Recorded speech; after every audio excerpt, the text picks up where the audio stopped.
This is hardly the image of America's busiest city. Times Square, and there's no one there. The streets are empty and quiet. More than 8 million people live here, and their lives have come to a grinding halt as the number of coronavirus cases continue to rise in America. Dr. Oz says he's optimistic about the creation of an effective vaccine and medications to fight the illness.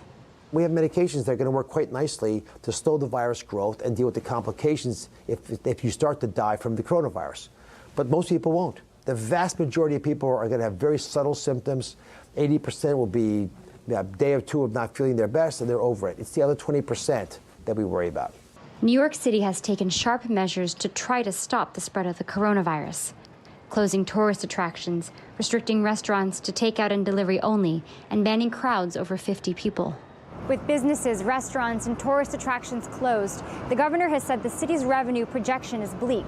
Analysts predict New York could lose 500,000 jobs and around $1 billion in lost wages. To emphasize just how bad things could get, New York's mayor says the city hasn't experienced anything like this in nearly 100 years.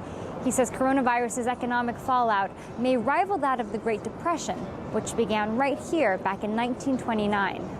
The U.S. stock market has taken a tumble, and nearly 1 in 5 American households are experiencing severe cuts in working hours, or worse, no job to go to at all.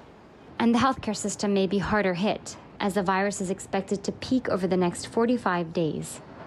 New York officials are scrambling to expand the number of hospital beds, ventilators, and other healthcare supplies.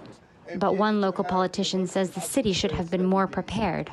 We should have been doing drills in schools already. We should have already had a system of doing distant learning that we can move right away and not say we're going to start figuring one out. We should have already had a food supply system. We should have already had warehouses filled with masks, gloves, ventilators.